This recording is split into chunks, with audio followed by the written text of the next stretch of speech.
Good evening, and welcome to the School Board of St. Lucie County regular meeting this Tuesday, August 11th of the year 2020.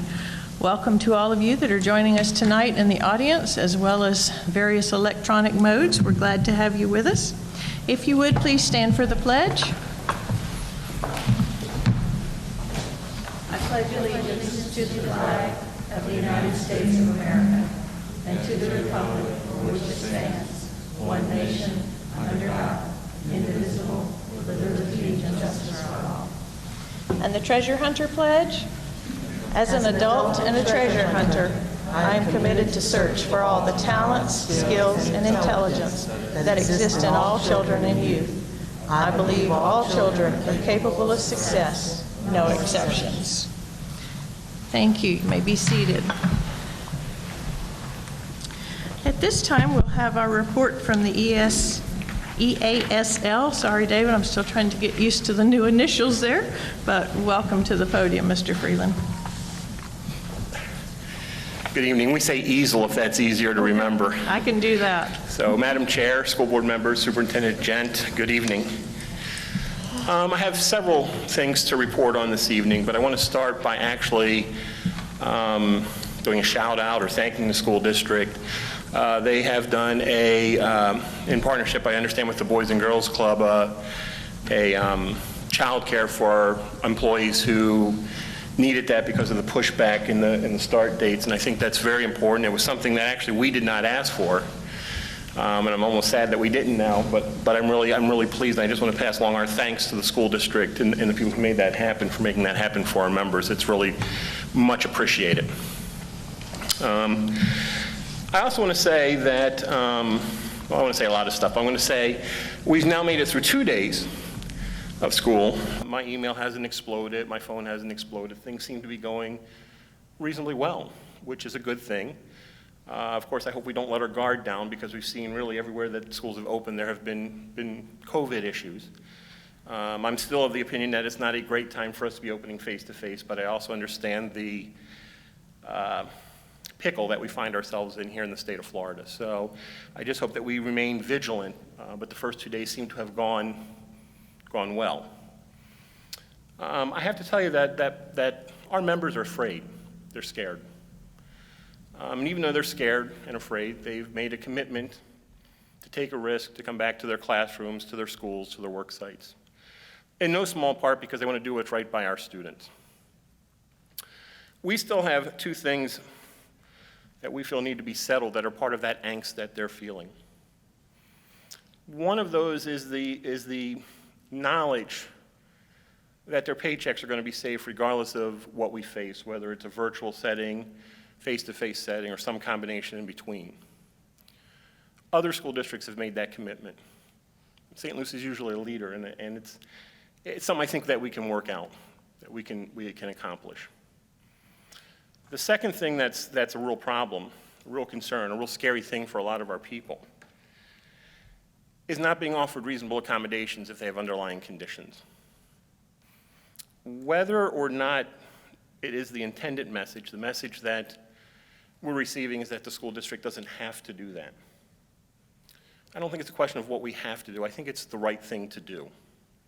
People need to feel safe if they're taking a risk that they'll at least get reasonable accommodations, not be exposed to added risk. Last time I spoke to you, I said several things, but those two were among them, where I insisted that what we're doing is not good enough. And it's not good enough. I think the other side of that needs to be said is I say that because I believe we can do better. I believe we should do better. I believe other districts have done it, and we're usually the leader in these things. So, we're going to continue working on these things with the district. I do think it's time that our leaders take a risk on the people who are taking risk on being back in schools and making this happen. The last thing I want to say is that we, I think that's an important word, we have dropped the ball on collaboration to some degree. I think it's important that we pick that ball back up because we've solved many, many problems, many, many hurdles, many, many concerns in this district being collaborative. So I'm not pointing fingers. It's we. It's us. It's you. It's everybody who's involved here. We need to pick that ball back up and get back to doing the kind of work that St. Lucie is known for, that we've done in the past. So again, I thank you for your time. You guys have a good evening. Thank you, Mr. Freeland. Is there anyone here from CWA wishing to report? Okay, seeing none, we will then move to our consent agenda. Board members, we have the agenda presented. I would entertain a motion to adopt it as presented. So moved. Second. All in favor?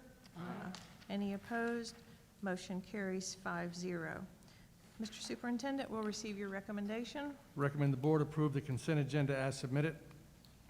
Thank you. We have the recommendation. Before we vote, board members, are there any items you wish to have removed for separate discussion or vote?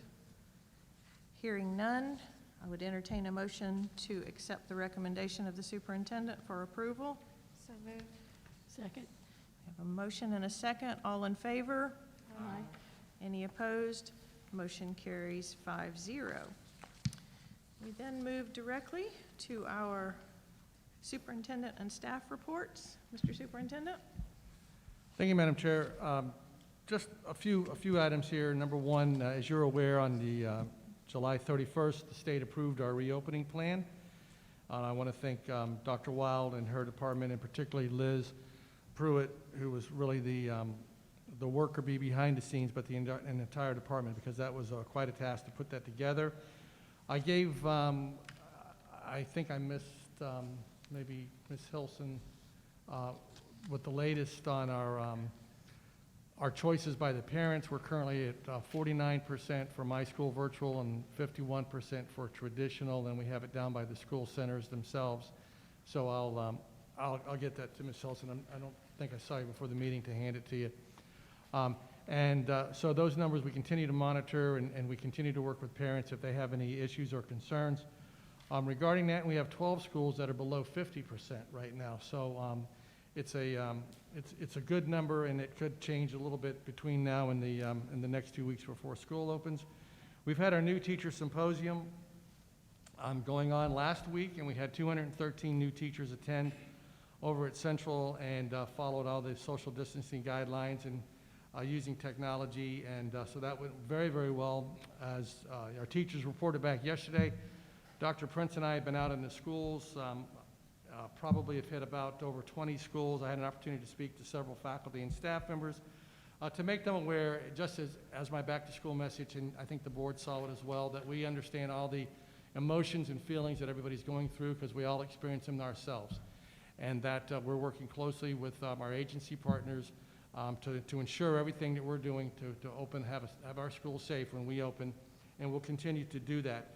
But the overarching comments that are coming back are very positive from the school centers and from the principals based on our first 2 days, and we'll still have another week to go with training, and we're looking forward to that. This is real important for our parents, the immunizations. We're getting the word out regarding that, but it's important that students, particularly kindergartners and 7th graders, that they get their immunizations, because they will not be allowed to enroll in the schools, whether virtually or in person, if those immunizations aren't done. And I know there was a push, I know there was an event this past weekend for immunizations, so they need to make sure they reach out to the health department or to their local health care provider to make sure that they take care of that. They've still got 12 days to do that. Also tomorrow evening, myself, along with Representative Dolores Johnson and Mrs. Hensley, we're going to be doing a Facebook Live and answering questions and working with the community on questions that they may have for the reopening of schools. So we're looking forward to doing that, and that'll be at 6 o'clock tomorrow night. We're also getting word out to our parents that use our school buses if need to, but if they have other alternative means of dropping them off themselves, or the students ride bikes or walk, if it's safe to do so, we're encouraging them to do that, as we do anticipate our buses to be, the less on the buses, the better, and we've got assigned seating. We've explained this all to the board members before, what we're going to be doing, and having siblings sit together, but the less students that are on the buses, even though almost 51% of our kids aren't coming back, we still know that our buses aren't built for social distancing either, so anything that parents can do in that area would be appreciated. We want to thank Carol and Doug Nichols. They have handcrafted over 320 student-sized masks and are donating them to our elementary and our K-8 schools, and they're going to continue to do that through the year. I also saw one of the local TV stations, I saw that as well. And then we reached out, as was mentioned before by Mr. Freeland, that the Boys and Girls Club, we were able to work out with them that they are providing childcare right now for our teachers for the 2 weeks that our teachers and staff members, it's for all staff and teachers, are in the schools right now, that we're working with them, and we're providing some daycare for the students. Thank you. Thank you, Mr. Superintendent. As we are still under the governor's emergency declaration, let me read into the minutes and ask a motion, please.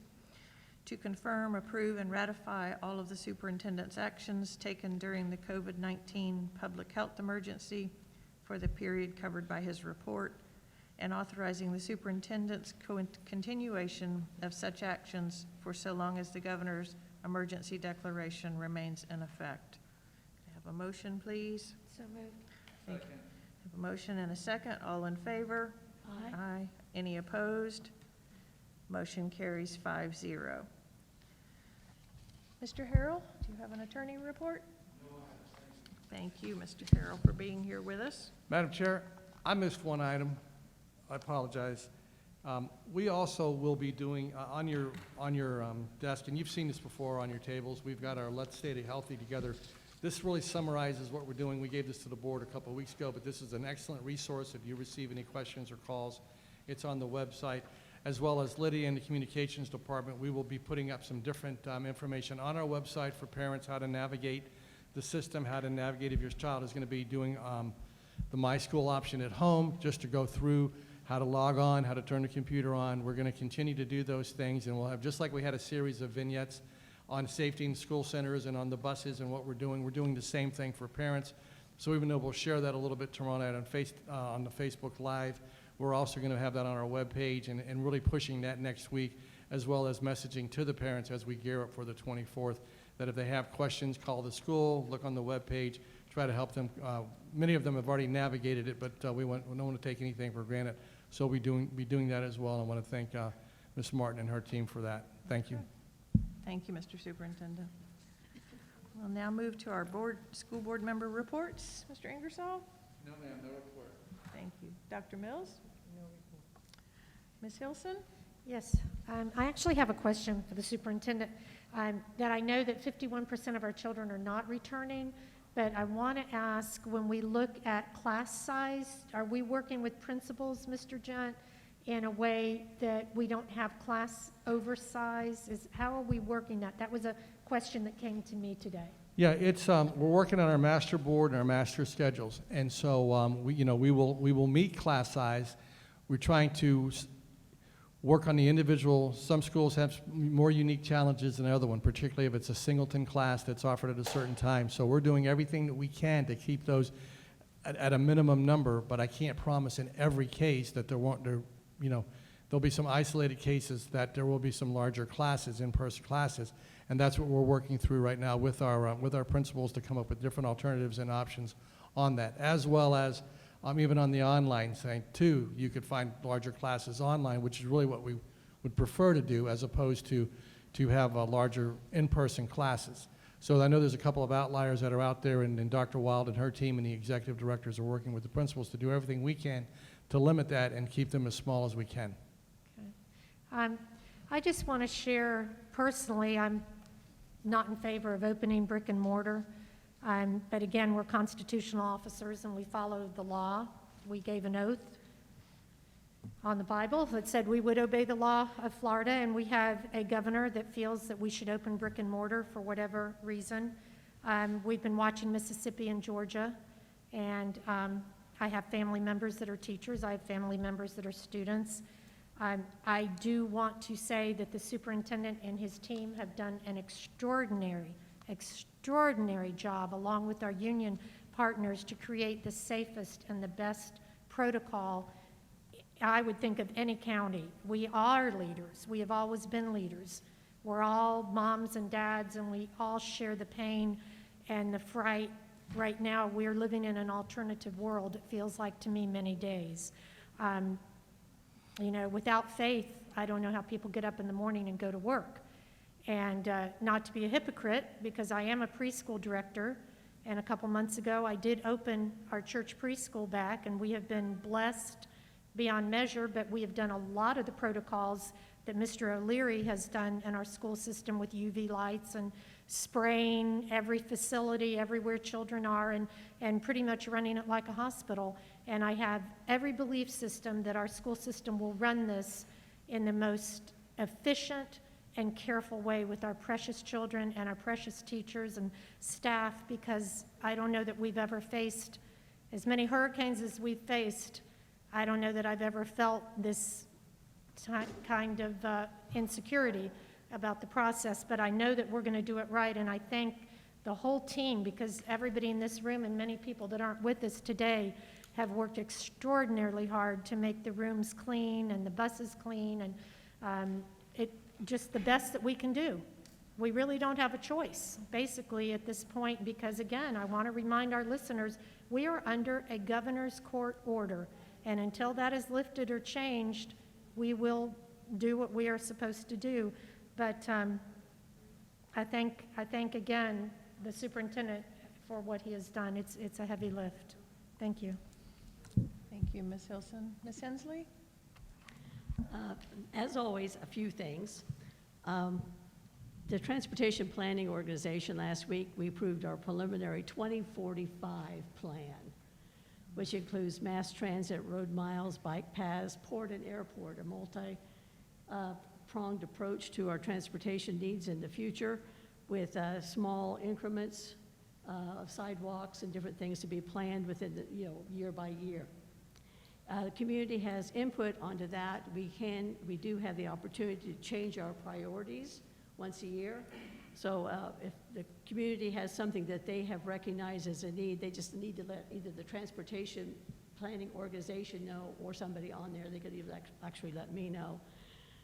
We've done some unique things to maximize the taxpayer dollars to get as close to what we need in the future as possible.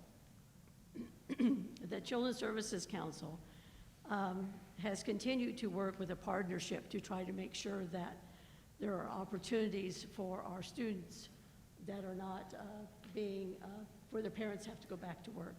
And to that end, there's some other discussions going on to be able to potentially do something unique for those families whose children are not coming back to brick and mortar, but especially those who would need us the most, to see how we can work that out.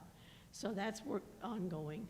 Also, the State School Board Association has canceled once again our Friday conference calls. I think there's a significant layer of frustration that's coming out of those of us that participate every week.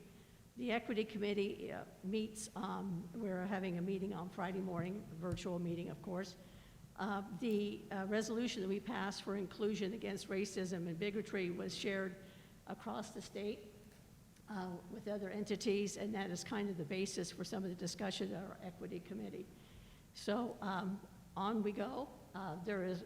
There's no easy answer, and for those that have called and given us input, I really appreciate the input, but once again, there is no easy answer because we have a variety of things we have to address. Along with all these things going on, the foster care system, we have been told that we need to do a 6% projected budget cut with an agency that is underfunded and with a need that is growing significantly. So I am assuming that that is could be a bellwether for the rest of the organizations within the state. So we are trying to do the best we can with what we've been given. And there have been a lot of articles, and they're very justified regarding the fact that the order says that the health department has certain rights. The Surgeon General has told our health department and everyone across the state that they do not have that. The governor reemphasized that the other day, is that they can be advisory only, even though the mandate that we were given says something different. So there is a heightened level of frustration, but also a level of determination. Thank you, Madam Chair. Thank you. Yes, Dr. Mills? I do have one. Okay. I wanted to ask the question about the laptop return. I know that we returned laptops, we had the students return laptops so that they can be prepared to go on virtual. For those students who already have laptops at home or have computers at home, and they'll be using their own, are those, that equipment that they have, is that also prepared to take on our virtual program? Yes. Terrence, come on, Mr. O'Leary, come on up. You know, we're asking for all the laptops back so that we can refurbish them and clean them and do everything. But if parents and they have their own laptop at home, I'll let Terrence give his answer. Correct. So if the students, it's a great question, thanks, Dr. Mills. If the students still have their laptops from summer school or some dual enrollment programs, we're asking them to return all laptops that we used for the fourth quarter. That allows us to prepare the laptops with the new software that we need for the upcoming school year. It also allows us to make sure that our licensing and all the patch management for security is on those devices so our children are protected. So we are asking all of those to be returned to the school site, so we will image them and prepare them for the new school year with the latest software, so then we can rehand them back to those students. And how is that coming along? Are the parents returning, getting the laptops back to you in time for school to start? We would like to see more of those laptops come back quicker, but obviously they are coming back, and we're having, with the additional time to prepare them for that. So a lot of the laptops are back and are being ready to go for our students, and will be ready for the first day of school. If a parent does not return a laptop, will that laptop still be able to be used for the virtual program, or are they going to have glitches in it? Again, our preference would be that Well, they... let me interrupt. Go ahead. We need it back. Exactly. We want them back because we've got to refurbish them. And so our schools have been calling those parents. And if parents are going to ask for another one, but they haven't turned that one back in yet, we're not going to give a new one out. So we've got to get those back in, and our schools are making those calls out for them. So so we'll work through that. I thought, was the other part of the question if you have your own devices? Well, I think if you have your own devices. You're good. Will our virtual program be Okay. able to, Correct. the kid be able to use their own device without problems? Yes, ma'am. It absolutely will work out. And as we did before, we have a call center that they can call in for help to get any type of assistance they may need. Thank you so much. Are teachers being tested before starting school and before starting in their classrooms? If not, can you explain to me why? Okay. The question is, are we being tested? All the teachers that We will have be sent going back information into out the through our classroom, insurance. I may need principals, assistance here. everybody, that our employees. You know, no, we are not testing our employees. Information has gone out from risk management regarding that. We are working right now. We had a call today from somebody within the community to maybe offer that support. There are insurance issues with that. What I would like to do is be able to work with risk management and get something in writing to the board as early as tomorrow morning to explain to you what we've done and what we're looking at doing and what some of the challenges are in that area. Okay. And one of those challenges may be our budget? Absolutely. And then it's also the turnaround time on the testing itself. So I would rather get that information because I don't want to misspeak. I'd rather get that from a risk management department. Okay. And how are we doing, Mr. Gent, with our retirees and our people that may not be returning? How is that percentage going? We're at about 32 vacancies right now, you know, with 2 weeks left to go in school. So we have seen a small group of folks that are either taking a year's leave of absence, which they're entitled to do so, and we have some people that have retired as well. So we monitor that every day. We get a daily update. We'll be reviewing that tomorrow in cabinet, but I think the number right now is approximately 32. Mm-hmm. Is that a little higher from average? In years past, it's been over the 50 to 60 range. Last year, we were probably in right around 20, between 15 and 20. So it's just a tad higher. I know we're all concerned about the returning to school right now with the COVID being where it's at. And I know we all want to make sure that our employees are safe. I asked a question a couple of weeks ago, and want to know what we did with that question in regards to those that are gonna go virtual. They will be coming to the building. And my question was, will they be able to come in an entrance where they can be separate to get to their classroom? Don't have so many people around them as they're going in the building and coming out of the building. The principals are making the best accommodations that they can to meet those unique needs, and that's something that we're talking with the union regarding as well in the negotiations. Okay. Thank you, Mr. Jones. Board members, one item has come to my attention, and that 2 weeks from today would be our normal workshop meeting, which will be the second day of school with students back. And I don't know if it's the will of this board to continue with that. The superintendent and staff will mostly be out in schools and that type thing. So, Mr. Superintendent, do you have a thought on that?